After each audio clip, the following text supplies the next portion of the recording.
Nós vamos abrir nossas Bíblias, Epístola de Paulo aos Romanos, capítulo 1.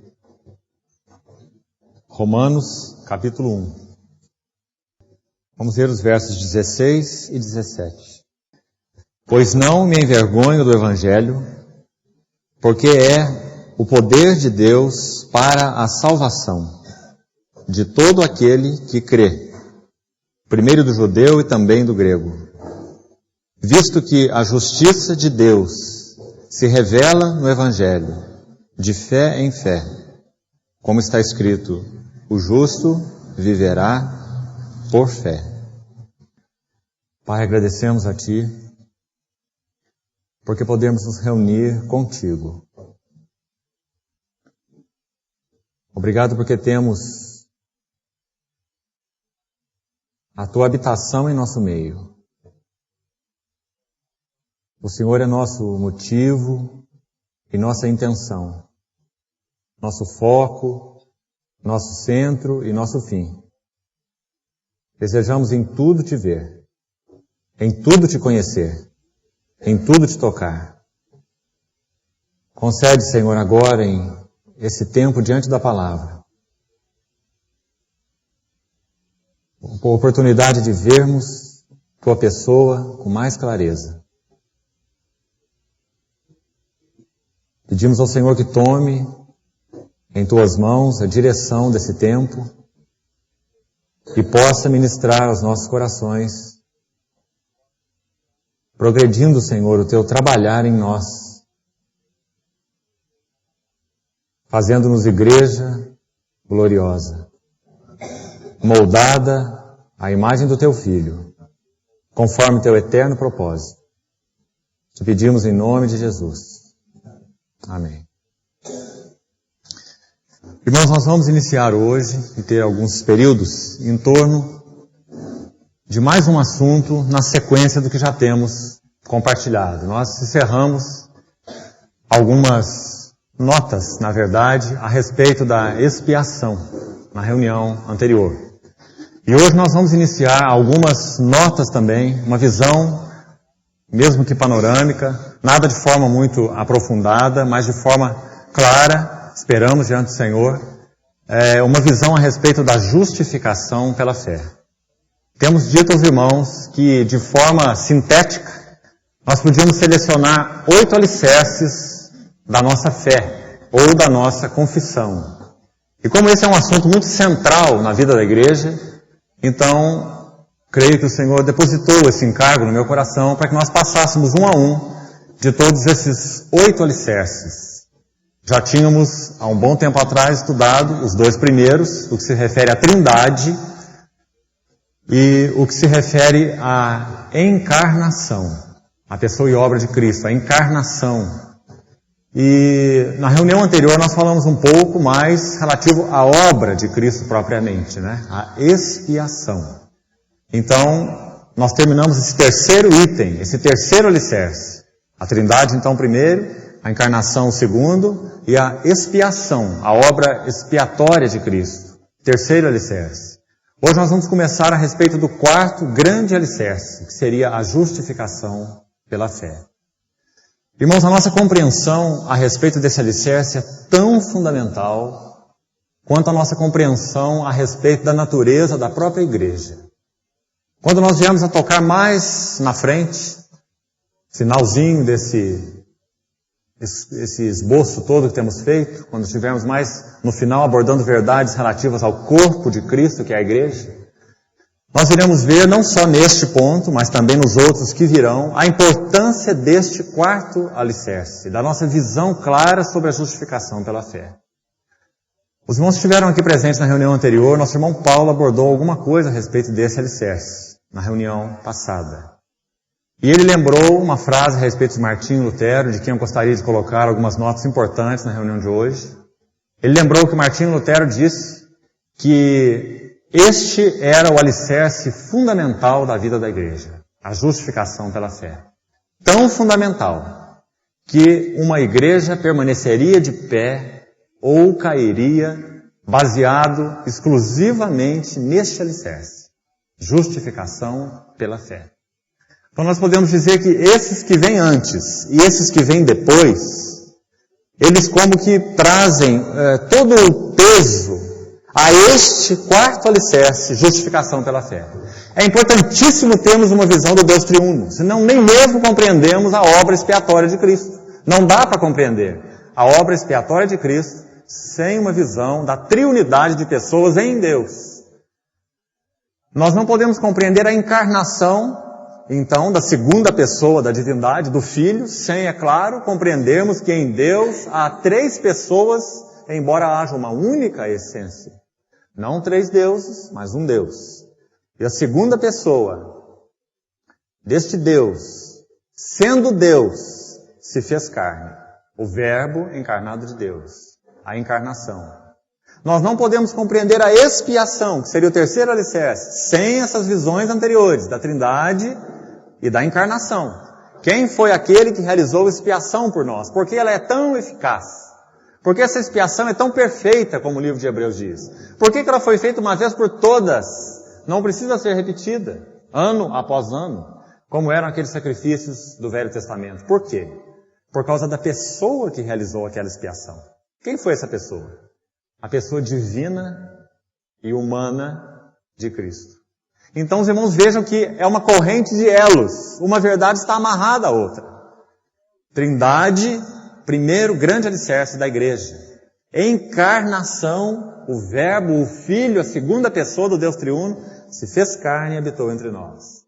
Segundo alicerce, encarnação. A terceira, esse Verbo, Filho encarnado, foi à cruz e realizou uma obra expiatória. Singular. Obra baseada na qual nós podemos ser recebidos por Deus e aceitos por Deus. A expiação é a base da justificação, que seria o quarto alicerce que nós vamos começar a estudar hoje. Uma corrente de elos. Não podem ser separados. E as verdades que vão se seguir da mesma forma. Depois nós vamos ver sobre a ressurreição de Cristo, quão sólido é esse alicerce das Escrituras. Cristo ressuscitou. Depois nós vamos ver Espírito Santo, corpo de Cristo, supremo propósito de Deus. Então, irmãos, hoje, apenas como uma introdução, nós vamos ver alguma coisa relacionada à pessoa de Lutero. E o que Deus fez usando de uma forma magnífica esse vaso chamado Martinho Lutero, para trazer, naquela época de tanto conflito, de tantas trevas, de tanta confusão teológica, uma visão clara a respeito da justificação pela fé. Irmãos, nós temos uma tendência muito natural de cultuar heróis. Essa é uma tendência do homem. O homem precisa do mito. Mas na vida cristã, nós não temos esse ímpeto natural do coração. Nós não cultuamos heróis.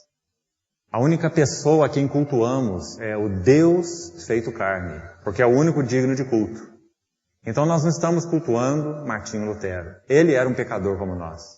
Mas o que Deus fez em Martinho Lutero, a obra da graça. Como ele forjou aquele vaso de uma forma muito especial, nós vamos ver, para que essa verdade da justificação pela fé se tornasse clara nos seus pontos essenciais.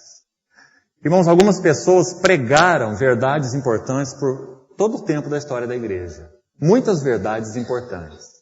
Mas reparem os irmãos que se interessam por história da igreja e têm estudado esse assunto. Percebam os irmãos que em alguns momentos Deus une de uma forma muito impressionante uma verdade, vamos chamar de teológica, uma verdade essencial, uma verdade de alicerce que Ele quer trazer à luz. Ele une de uma forma muito impressionante as vidas de alguns homens. De tal forma que aqueles homens não se tornam apenas anunciadores daquela verdade. Não apenas pregadores, como que vamos dizer de segunda mão. Mas esses homens se tornam eles mesmos uma expressão daquela verdade viva.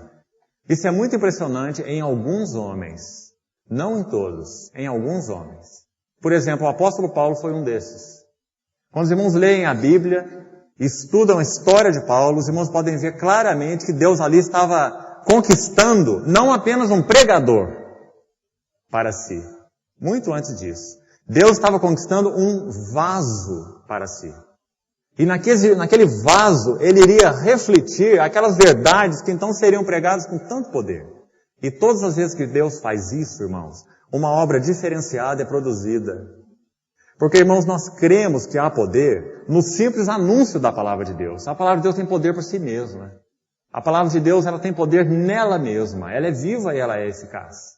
Mas em todos os momentos que Deus une de uma forma, vamos chamar de singular, a verdade, a visão, a palavra, de uma forma muito intrínseca, a pessoa que a anuncia, aquela verdade é proclamada de uma forma muito mais poderosa, muito mais efetiva. Isso aconteceu, por exemplo, com Paulo. Lembra que quando Paulo caiu naquela estrada de Damasco, ficou cego, ele é levado até Ananias para ser batizado. Lembra que o Senhor fala para Ananias, quando Paulo estava sendo conduzido para lá?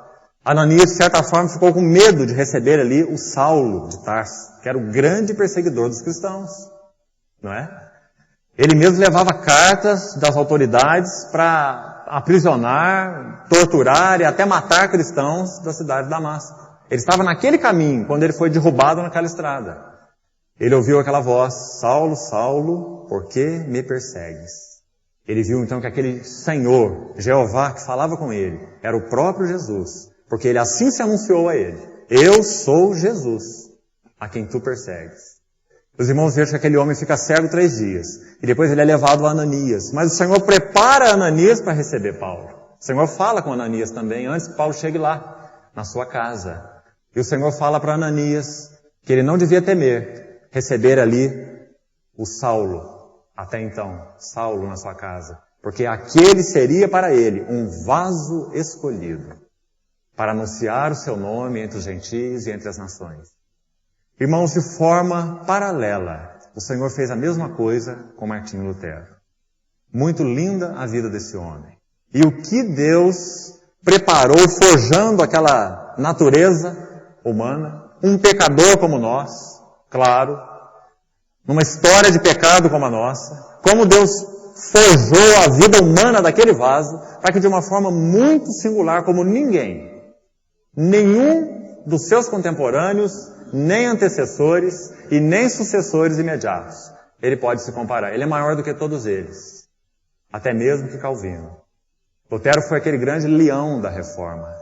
Ele é considerado o maior teólogo do século XVI, maior mesmo do que João Calvino, por causa da forma como Deus preparou aquele vaso e usou aquele homem.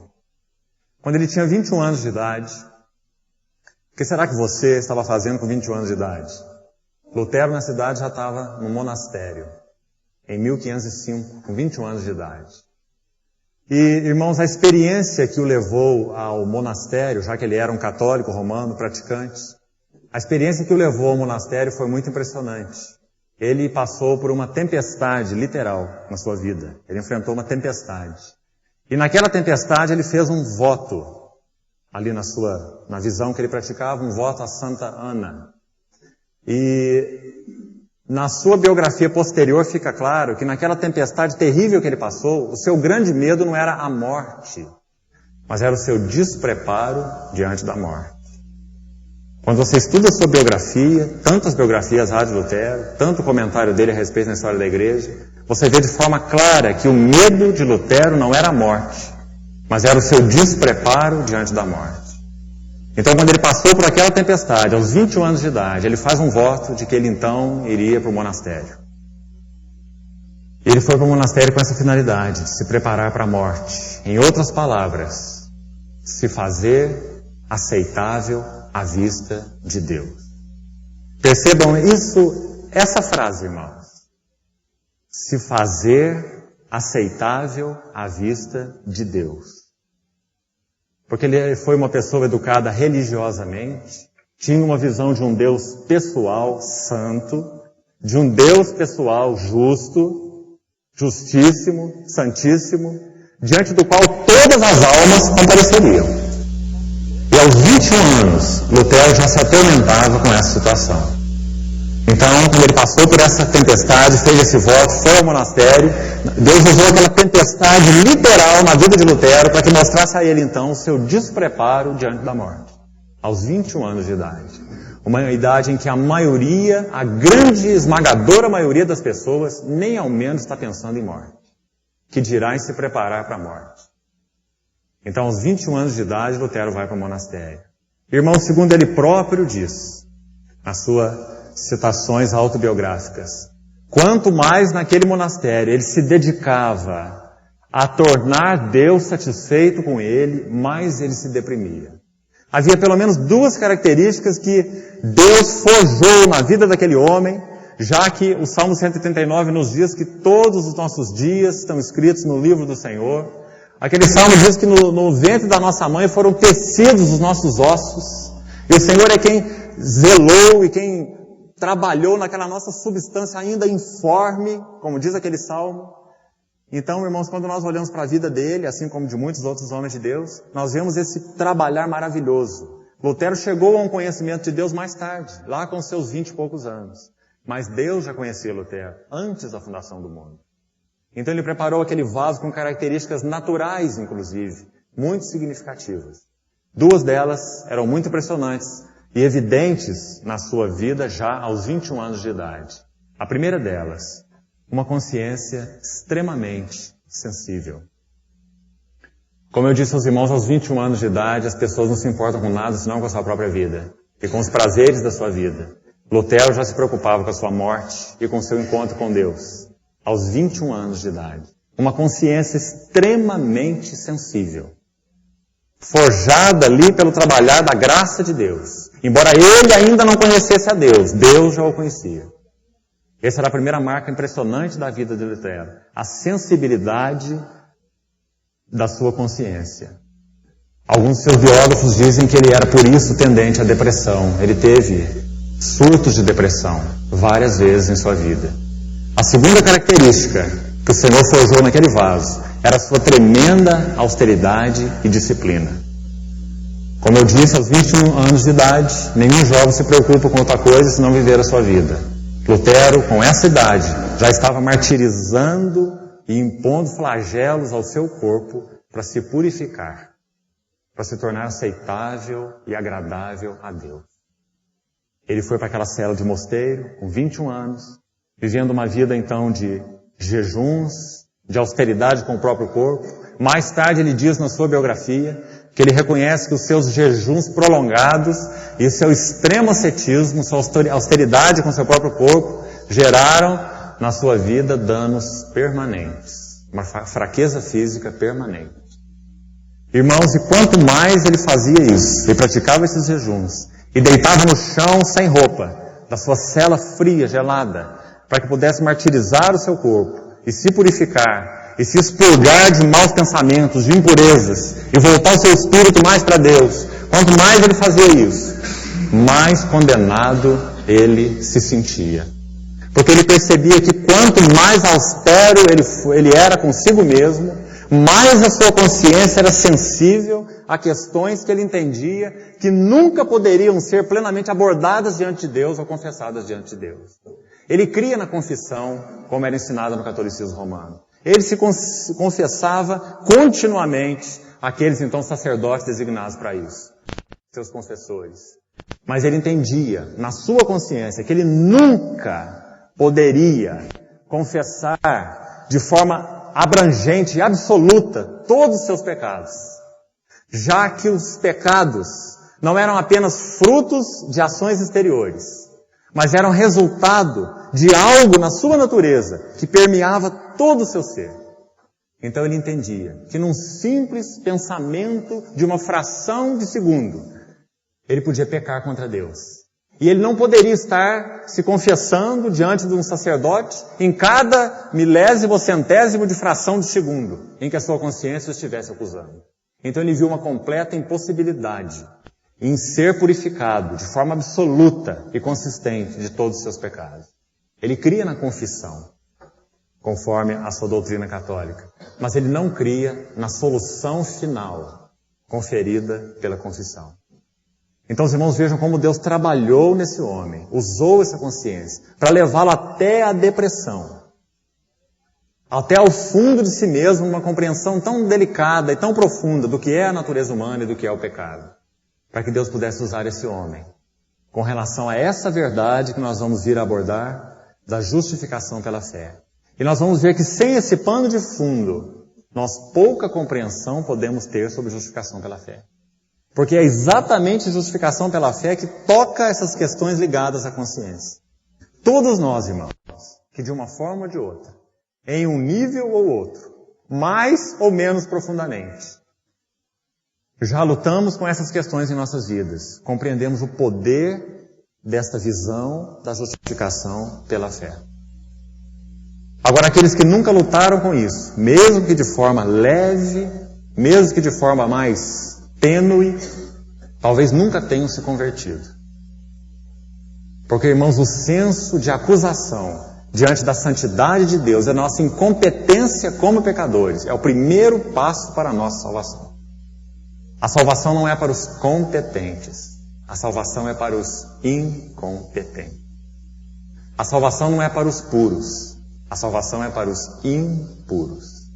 O Senhor disse, eu não vim chamar sãos, porque os sãos não precisam de médico, eu vim chamar os doentes.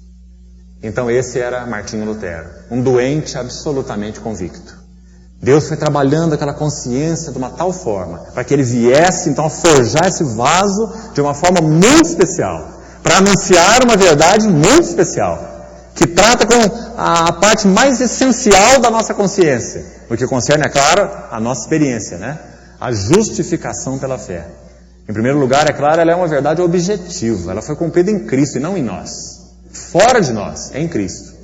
Mas esta justificação pela fé, ela tem então implicações. Isso que Deus realizou objetivamente em Cristo, cumprindo a sua justiça, tem uma implicação imediata na consciência daqueles que creem, como diz o livro de Hebreus. Então nós precisamos juntar, e nós estamos falando hoje, vamos prosseguir falando um pouquinho da vida de Lutero, para que os irmãos possam fazer essa conexão. A consciência e a justificação pela fé. Consciência e justificação pela fé. Porque isso é tão importante, irmãos. Lembra que o livro de Hebreus diz assim, que aquele sangue de bodes, de touros, que era derramado lá no Velho Testamento, só como uma figura do sangue de Cristo, não tinha um poder em si mesmo, é claro, porque era sangue de animais. Lá diz que não podiam purificar pecados. Não podiam livrar a consciência de obras mortas, porque era sangue de bodes e de touros. Mas diz que o sangue de Cristo purificará a nossa consciência, está vendo? De obras mortas, para servirmos a Deus vivo. No capítulo 10, na sequência, o autor de Hebreus diz a mesma coisa. Que aquele sangue no tocante à consciência, de novo a consciência, era incapaz de aperfeiçoar os que prestam culto. Eles prestavam culto usando aquele sangue de bode e de touros, mas aquele sangue, no que toca à consciência, eram incapazes, eram ineficazes. Porque a consciência humana é algo espiritual, não pode ser purificado por um sangue de animal. Nossa consciência tem que ser atingida por algo espiritual, o sangue precioso do Deus feito carne, o Senhor Jesus, o Verbo encarnado. Então o autor de Hebreus faz exatamente esse contraste, mostrando que esse sangue precioso, porque não é o sangue de um animal, mas do Filho de Deus, do Verbo encarnado, ele então pode aperfeiçoar, purificar as nossas consciências de obras mortas para servirmos o Deus vivo. Então, irmãos, precisamos juntar essas duas verdades. Sem uma visão clara da justificação pela fé, não há paz com Deus. Não há paz com Deus. E paz se refere a algo da consciência. Romanos capítulo 5, justificados, pois, mediante a fé, temos paz com Deus, por meio de Jesus Cristo. Então, irmãos, Deus trabalhou Lutero para uni-lo, e talvez essa seja a melhor expressão, uni-lo à verdade da justificação pela fé. É claro que ele pregou outras verdades também, mas de alguma maneira Deus uniu esse homem a essa verdade. É o que ele faz muitas vezes, em muitos momentos, com muitos homens. Ele une certos homens a certas verdades de forma especial. Não significa que ele tem especialistas naquelas verdades, não. O Evangelho é um todo. E todos aqueles que conhecem o Senhor e conhecem o Evangelho têm uma visão do todo do Evangelho. Mas de forma especial, Deus une certos homens a certas verdades. Por exemplo, se você lê a literatura de J.S. Penn Lewis, você vê que Deus uniu essa pessoa à verdade da cruz. A mensagem mais proeminente da vida dessa pessoa é a mensagem da cruz. Deus uniu Watchman Nee à verdade da igreja local. A pregação mais proeminente de Watchman Nee era a respeito da vida da igreja local. A igreja como sendo o corpo de Cristo, uma expressão local. Então Deus, de uma forma singular, Ele une alguns homens no todo do seu evangelho a algumas verdades específicas. E Lutero foi um homem unido à justificação pela fé. Então, irmãos, quando ele estava nessa fase, depois dos seus 21 anos, nesses jejuns, nesse rigor ascético, quanto mais ele procurava ser aceitável diante de Deus, mais condenado ele se sentia. Porque ele percebia que o pecado permeava a sua natureza humana. Não era apenas questões de pensamentos, não era muito menos questões de atos exteriores. Era uma questão de um permear a sua natureza. Deus trabalhou a natureza de Lutero pela graça, para que ele pudesse compreender de forma sensível a verdade da pecaminosidade humana. Não sei se os irmãos sabem, antes daquelas famosas 95 teses que ele pregou contra as indulgências e gerou todo aquele conflito e pregou na porta daquele castelo, antes das 95 ele escreveu 97 teses, primeiro, antes das 95. E aquelas 97 teses anteriores às 95, elas têm a ver exatamente com a pecaminosidade humana. 97 teses sobre a pecaminosidade humana, onde ele mostra que o homem não tem, em hipótese alguma, um livre-arbítrio, que o livre-arbítrio se tornou um escravo do pecado. E em todas as escolhas morais que o homem faz, ele é então movido pelo seu orgulho. E em toda virtude moral, usando as suas palavras, em toda virtude moral há ou orgulho ou tristeza. Ou orgulho porque achamos que podemos praticar algo interessante a Deus, ou tristeza porque vemos que não podemos praticá-lo.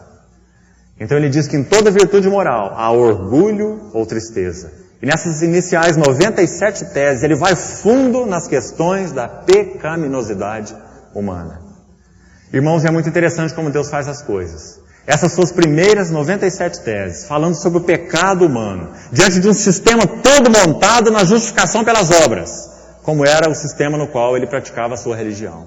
Essas 97 teses sobre a pecaminosidade humana não provocaram tanto furor. Elas foram debatidas mais no meio dos escolásticos. Mas essas 95 teses posteriores, contra as indulgências, que era então o perdão vendido com autorização do Papa.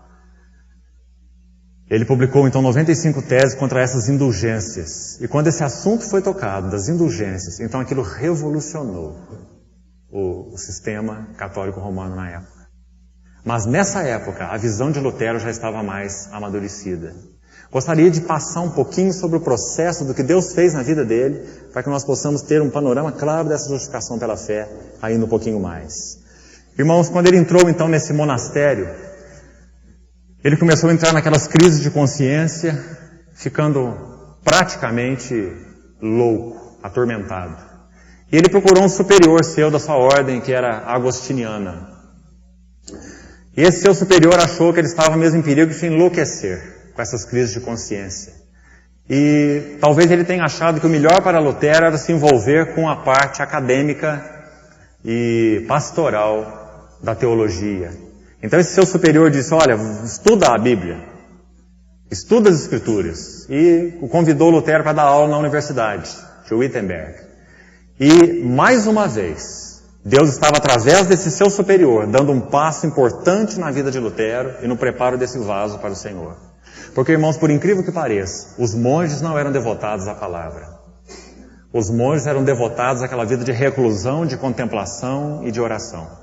E quando então aquele seu superior ordenou a Lutero que ele estudasse as Escrituras e se voltasse para o trabalho pastoral, quem sabe na mente desse superior ele queria tirar Lutero talvez de um egocentrismo, de ficar voltado para si mesmo. Como se ele dissesse, você só está pensando em você, no seu pecado, na sua culpa, na sua consciência, você deve ver o problema dos outros, se ocupar com os outros, quem sabe você vai melhorar. Talvez essa fosse a sua intenção. E Lutero foi estudar a Bíblia, dar aula na universidade e atuar pastoralmente. Mas, irmãos, quando ele começou a fazer isso, mais profundamente então ele entrou na compreensão do pecado, e em maior choque ele entrava na sua visão, na visão de si mesmo com a visão de Deus, da seguinte forma.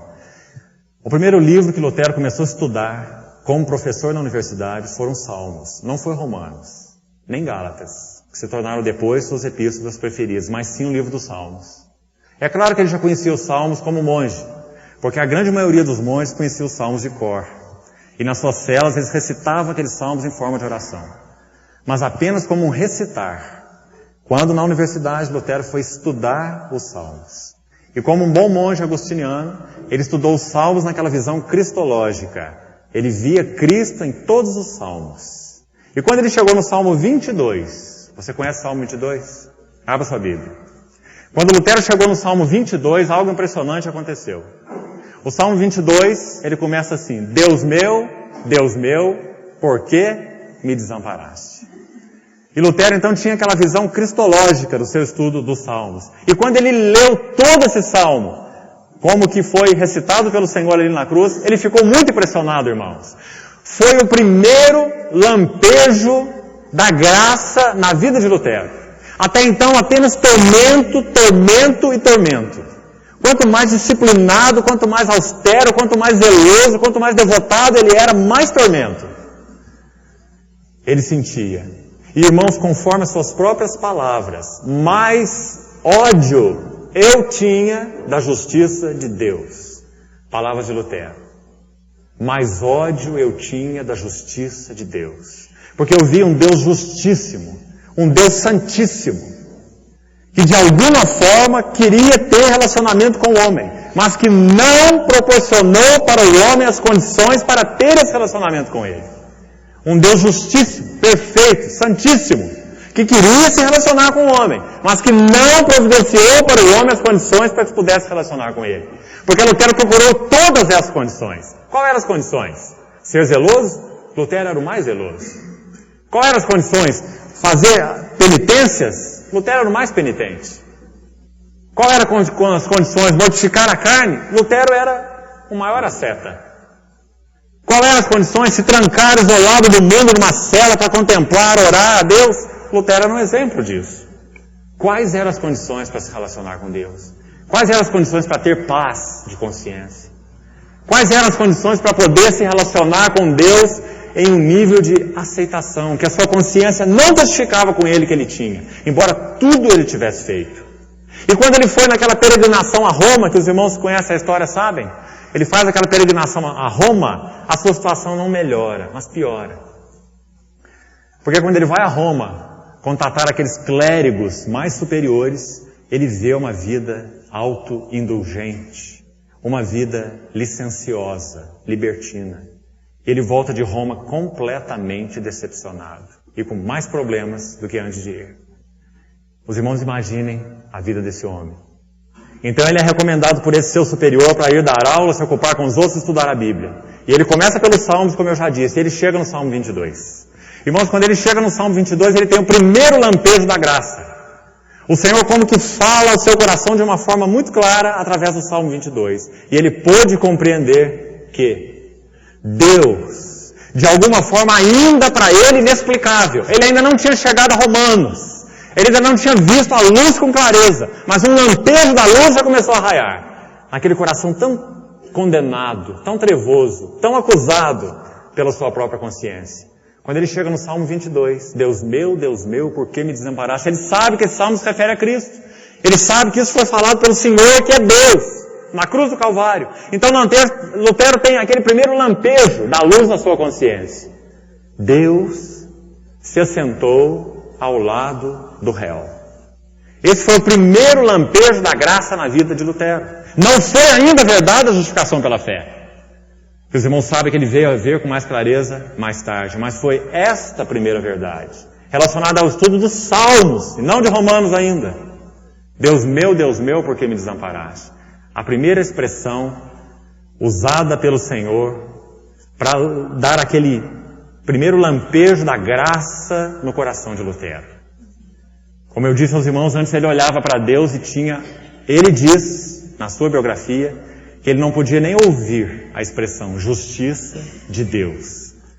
Porque essa expressão para ele, justiça de Deus, significava aquela justiça ativa, pelo qual Deus olha para todos os homens, somente vê pecadores e pune a todos, e julga a todos, e com justiça, porque Ele é justo, e nós somos pecadores. Então ele não podia nem ouvir aquela expressão, justiça de Deus. Essa expressão aterrorizava Lutero. Ele então tinha ódio de Deus, por Deus ser esse Deus tão justo, que queria ter um relacionamento com o homem, pelo menos era assim que estava escrito na Bíblia, mas não proveu para o homem as condições para esse relacionamento, dentro do que ele praticava e entendia, através dos seus meios, né? O ascetismo, a disciplina, a devoção e tudo mais que ele fazia. Então, irmãos, quando ele lê esse texto no Salmo, ele tem essa primeira visão da graça. Deus, de alguma maneira que ele ainda não compreendia, Deus, em Cristo, se assentou ao lado dos réus. Isso começou a trazer para ele um conforto.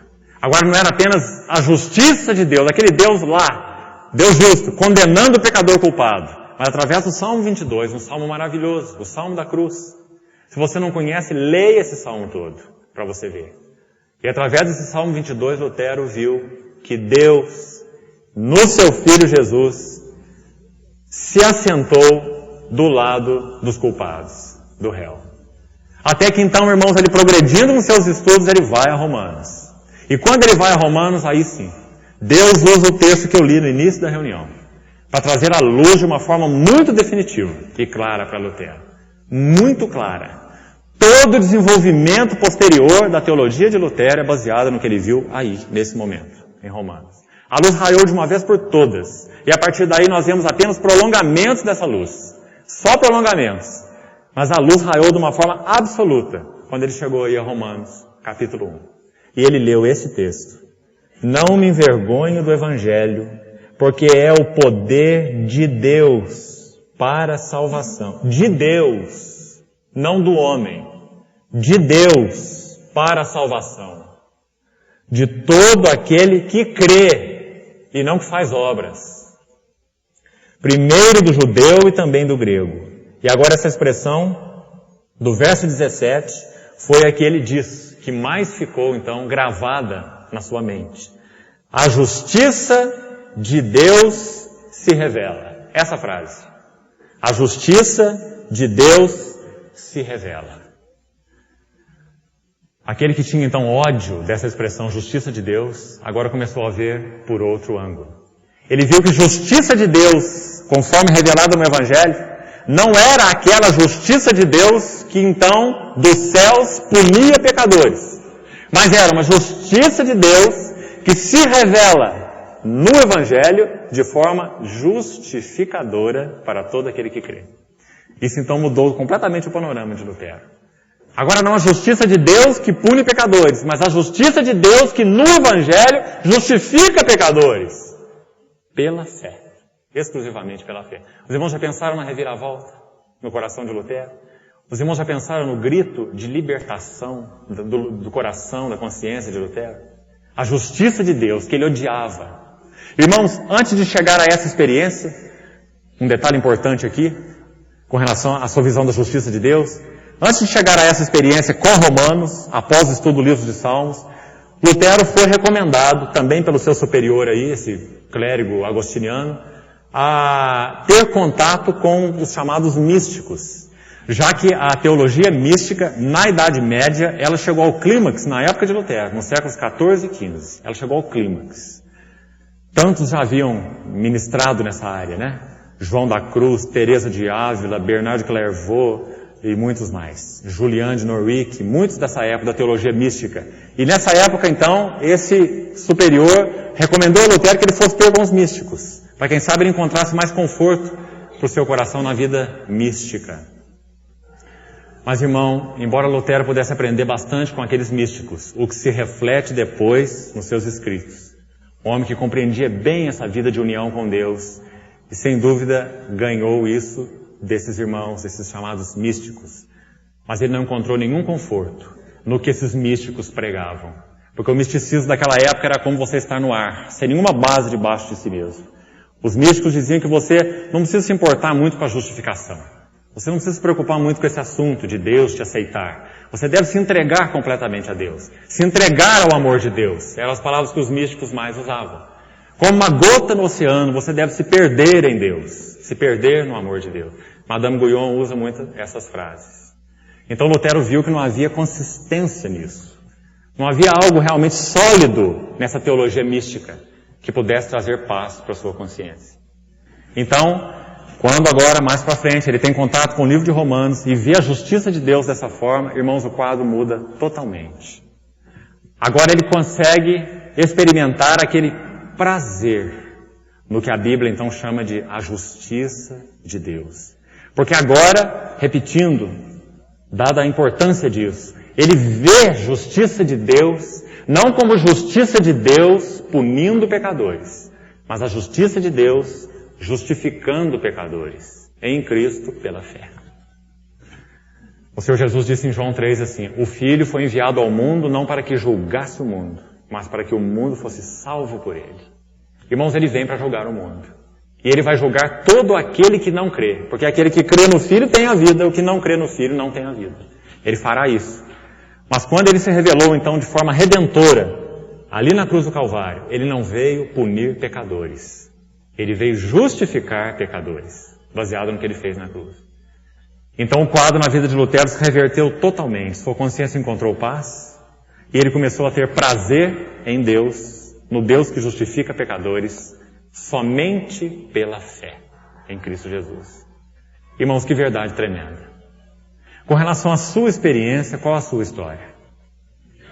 Como eu citei para os irmãos, essa verdade sempre foi essencial na vida da igreja. Sempre. Lembra que eu citei para os irmãos aqui, século XVIII, muito mais tarde, aquele movimento chamado Grande Despertamento Evangélico, na Europa, depois nos Estados Unidos, quando dois homens de Deus se encontraram, naquela época, George Whitefield e Daniel Howland. E quando esses dois irmãos se encontraram, Whitefield perguntou para esse grande pregador, milhares de almas já tinham convertido pelo ministério dele, e quando esses dois se encontram, a primeira pergunta que o irmão Whitefield faz a esse outro pregador é, irmão Daniel, você sabe que os seus pecados foram perdoados? Ele não disse, você conhece a base bíblica, você crê na Escritura, porque isso seria um absurdo, ele era um pregador. Mas ele perguntou, você sabe que os seus pecados são perdoados? O que esse irmão quis dizer? Ele quis dizer, irmão, você vive nesse gozo, você vive nessa alegria, você sabe, ou você tem uma consciência intranquila? Você desfruta todo o gozo dessa verdade, você sabe que os seus pecados são perdoados. Então, irmãos, essa verdade da justificação pela fé é a base e o fundamento de toda a nossa relação com Deus. E é a base e o fundamento de toda a nossa vida como igreja. Como disse Lutero, permaneceremos de pé ou cairemos, baseado nessa verdade. No que você baseia sua justificação? Sua justificação é firme, sólida? Você sabe que você foi aceito por Deus em Cristo? Você sabe que a justiça de Deus na cruz do Calvário foi satisfeita completamente pela morte do Filho? Você sabe que Deus está satisfeito e que Ele não requer nada de você? Como eu disse também numa das reuniões anteriores, quando Paulo pregava isso, algumas pessoas achavam que ele estava ficando louco. Porque isso, na ideia deles, dava margem para todo tipo de pecado. Se tudo isso foi feito em Cristo e nada é requerido de nós, então posso viver do jeito que eu quiser, porque nada vai fazer diferença. Uma compreensão deturpada da graça. Porque Paulo via que essa mesma graça que justificou, essa mesma graça nos matou para o pecado. E agora todos que compreendem bem a graça não amam o pecado. Os que amam o pecado devem tomar cuidado, porque talvez não tenham sido nem justificados.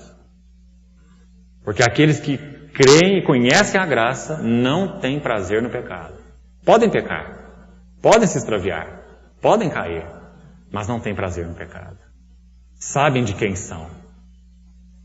Então, irmãos, que verdade sólida, que verdade fundamental. Justificação somente pela fé. Nada é requerido de você. Em quais pontos você tem feito força para ser aceitável a Deus? Esqueça, irmão. Volte-se para a cruz, para o Filho, para a justiça de Deus que se revela no Evangelho. qualquer ato, qualquer obra, qualquer pensamento, qualquer insinuação, qualquer sugestão de nossa parte para fazermos qualquer coisa que melhore a nossa aceitação diante de Deus é uma ofensa à cruz de Cristo. Porque na cruz o nosso Senhor Jesus disse assim: está consumado. Está consumado. E quando Lutero viu isso, irmão, todo o quadro foi revertido. Agora os irmãos imaginem alguém trabalhado por Deus, forjado por Deus com essa história de agonia, de perturbação, de depressão, essa história tremenda de sensibilidade, de consciência, de lutas. Os irmãos imaginem essa pessoa conhecendo a verdade da justificação pela fé. Não podia ser de outro modo. Deus levantou então Lutero, previamente preparado, como aquele leão da reforma. Os clérigos tremiam quando Lutero abria a boca. Ele não tinha medo de ninguém. Quando falaram para ele: Lutero, você não tem medo pela sua vida? Você não tem medo do Papa? Ele dizia assim: eu não temo o Papa. Eu temo um Papa maior do meu coração, que é o meu próprio eu. Mas eu não temo o Papa.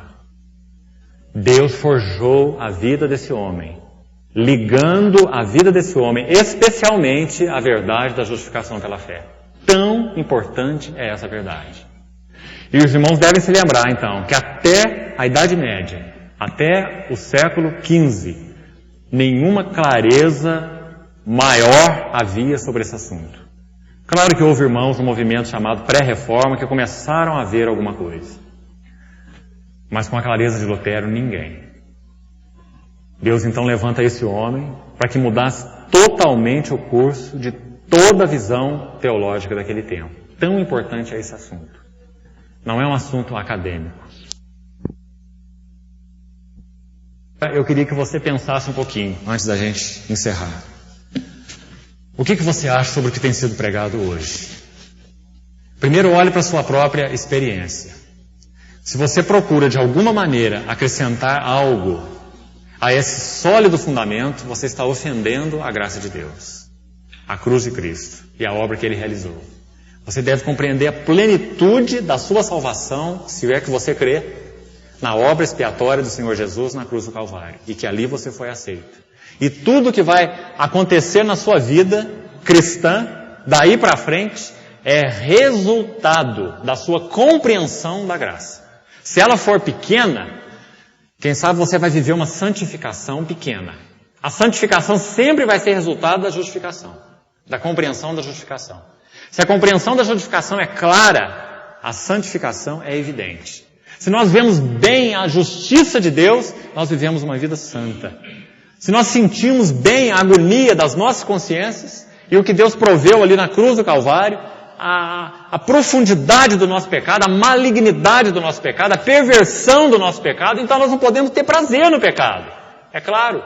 Mas se nós não vemos bem isso, com clareza, então de alguma maneira nós vamos ali brincar com o pecado. Chegar perto dele, nos afastar dele, chegar perto de novo, nos afastar de novo, jogando com o pecado. Mas se nós compreendemos bem a justiça de Deus, a graça de Deus, o que Ele fez na cruz, o Deus meu, por que me desamparaste? Que demonstra o maior significado do pecado, que o pecado é. O Filho foi desamparado por causa do pecado. Se compreendemos isso, nós não vivemos no pecado, como Paulo diz em Romanos 6. Então toda santificação será fruto da justificação. O que o sistema católico romano fazia? Fazia assim, olha. Você deve viver uma vida se santificando, santificando, santificando. E eles vão providenciando os meios. As relíquias dos santos, o culto dos mortos, a intercessão de não sei mais quem, compra de indulgência, muitos meios para você obter graça, mais graça, mais graça, até que no final você talvez possa ser justificado. Talvez. Mas o Evangelho, irmãos, ele faz assim. Primeiro você é justificado. E não depende de nada que você é, nem nada que você fez. Porque você é um incompetente. Você foi justificado pela graça de Deus em Cristo. E agora todo o resultado da sua justificação vai evidenciar isso. Você vai expressar isso através do amor, através do serviço, através da paz, através da alegria, através do seu domínio próprio, fruto da justificação, que se chama santificação. Então o sistema católico romano inverteu. Isso colocou então o Evangelho de lado. Aquilo não é Evangelho. Porque só há um evangelho. Somos justificados pela graça por meio da fé em Cristo Jesus. Isso ou nada. Isso ou morte eterna. Então, irmãos, esse é um sólido e profundo fundamento baseado no qual a igreja está em pé ou cai. Isso no que concerne a experiência. Agora, você precisa julgar. Queria dizer isso para encerrar. Tudo que tem sido falado pela igreja hoje. Mas não com um ar crítico apenas, mas com um ar de ajuda, de auxílio. Porque há tantos irmãos nossos, em tantos lugares, que não têm essa compreensão clara. E por isso suas consciências estão acusadas. Estão distraídas, quem sabe. Estão, quem sabe, providenciando meios para encontrar essa paz com Deus. Tantas pessoas que ainda nem têm o Senhor, estão fora da aliança de Deus, como Paulo diz, sem esperança, sem Deus no mundo. Estão se debatendo com a questão do pecado dentro de si mesmos. Como você vai ajudar essas pessoas? Você vai falar para elas, vamos para a igreja, para lá você ouvir a palavra? Irmãos, não é uma maneira correta de pregar o evangelho. Você pode chamar quantas pessoas você quiser para vir aqui ouvir a palavra. Isso é muito bom. É uma excelente obra que você faz. Mas você é um justificado pela fé. E se você não for capaz de pregar isso para outro, é algo, então, deficiente. Aquém do que Deus deseja. Você foi justificado pela fé. Então pregue isso para outros. Lembra que eu citei para os irmãos há pouco tempo uma pergunta que uma certa pessoa me fez, de uma forma que até hoje não ouvi ninguém fazer? Me contar a sua história mais ou menos como a do Lutero. A sua perturbação em tentar fazer o bem para os outros, servir aqui, servir ali, o melhor que pode, tudo que pode, e se sentir que não era o suficiente. Lembra que eu contei aos irmãos? Quanto mais ele fazia, menos ele sentia que era suficiente. Suficiente para ser aceitável. Suficiente para saber que Deus o está olhando de forma aceitável. Quanto mais faz, menos se tem suficiência. Então essa pessoa perguntou assim para mim, o que eu faço para ser salvo? Que pergunta, irmão. Que pena que as pessoas hoje não têm perguntado mais isso. Né? Hoje elas perguntam assim, o que eu faço para ter mais poder? O que eu faço para acabar com isso ou aquilo na minha vida? O que eu faço para a situação ou para outra melhorar? Mas essa pessoa perguntou, o que eu faço para ser salvo? Então, irmãos, nós que fomos justificados pela fé, como diz a palavra, nós somos embaixadores de Deus por meio de Cristo. É isso que você deve pregar. É isso que você deve anunciar. Mas se você não estiver claro, se você não estiver orando sobre isso, para que Deus coloque esse alicerce lá no mais profundo do teu ser, para que Ele possa despir você de toda a obra, para que você saiba que você não contribuiu com nada para a justificação. Só com pecado. Sem pecado não ia precisar de justificação. Né? Nossa única contribuição foi o pecado. Nós entramos com o pecado e Deus entrou com a graça. Ele nos justificou pela graça através da fé. Não é justificado pela fé. Porque senão você vai achar que a fé é que justifica. A frase é melhor enunciada da seguinte forma. Somos justificados somente pela graça através da fé. Porque a fé não é nada sem a graça. Fé no quê? Nós somos justificados somente pela graça de Deus em Cristo. Graça, Ele fez tudo, graça, por meio da fé. Nós cremos na graça que nos justifica. É em Cristo. Então, irmãos, que tremendo alicerce. Na próxima reunião nós vamos entrar um pouquinho no livro de Romanos e procurar descobrir, tirar a areia de cima desse alicerce e olhá-lo bem. Então os irmãos vão meditando a respeito disso. Nós só podemos compreender bem a beleza desse alicerce, justificação pela fé, quando nós vemos esse outro lado aqui, ó. O pecado na minha consciência. O que o pecado significa? E é assim que o livro de Romanos começa. Ele não começa com justificação pela fé. Ele começa com pecado. Todos pecaram e carecem da glória de Deus. Não há vantagem para o judeu nenhuma por ser povo da aliança de Deus. É pecador como qualquer outro. Todos pecaram. São maus. Desconheceram o caminho da paz.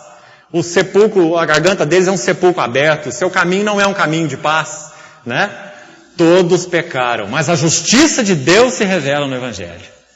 Deus propôs em Cristo justificação. Então, irmãos, quanto mais profundamente nós vejamos o pecado, mais profundamente nós veremos a justificação.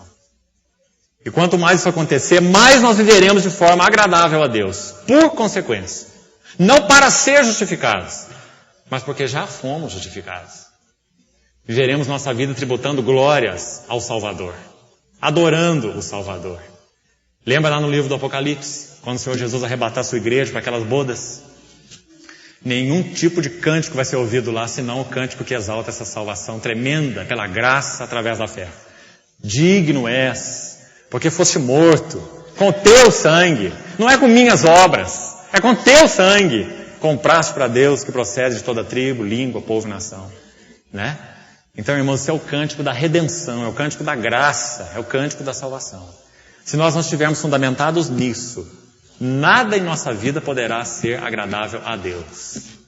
Tudo que nós fizermos terá um peso desfavorável em nossa consciência. Porque nós estaremos tentando acrescentar algo a algo que não precisa de acréscimo nenhum, que é a cruz de Cristo, a eficácia da redenção. Irmão, medite sobre isso, ore sobre isso. Se você já fez a sua profissão de fé em Cristo, já se batizou, não muda nada. Ora sobre isso. Fala, Senhor, eu creio nisso, eu sei que já sou teu, mas aprofunda isso em mim, aprofunda. Aprofunda essa verdade em mim. Não há mérito, não há mérito, não há mérito, não há contribuição minha. Nada, só pecado, meu só o pecado, tua a graça. Que o Senhor aprofunde isso, irmão, na sua vida. Amém. Pai, muito obrigado pelo que o Senhor fez em Cristo na cruz. Oh Pai, como agradecemos porque o Senhor realmente se assentou ao lado do réu, ao nosso lado. Muito obrigado porque na cruz, Tu, ó Filho, fostes desamparado. Aquele que não conheceu o pecado, Deus o fez pecado por nós, para que nele fôssemos feitos justiça de Deus. Muito obrigado, Senhor, porque podemos desfrutar paz, porque a justiça de Deus foi cumprida em Cristo Jesus. Ó Senhor, dá-nos por revelação uma compreensão e um entendimento mais profundo, Senhor, da Tua graça consumada na cruz do Calvário. Que a nossa vida reflita isso, Senhor, em paz, alegria, amor, serviço, adoração, louvor. Nós te pedimos, Pai. Nós queremos ser adoradores do Cordeiro, que foi morto e que vive pelos séculos dos séculos. Muito obrigado por tão grande salvação. Senhor, usa a Tua palavra nesses dias para que nós vejamos com mais clareza esse grande alicerce, Senhor, esse grande fundamento, e que nós possamos proclamá-lo com vigor nesse mundo perdido, proclamá-lo com clareza, que o Senhor amou o mundo e agiu de forma justa na cruz, punindo o pecado na vida do Teu Filho e nos salvando, Senhor, para contigo, nos colocando num relacionamento adequado para contigo. Ajuda-nos a ser porta-vozes dessa verdade viva, encarnada em nossas vidas. Nós te pedimos, Pai, em nome de Jesus. Amém.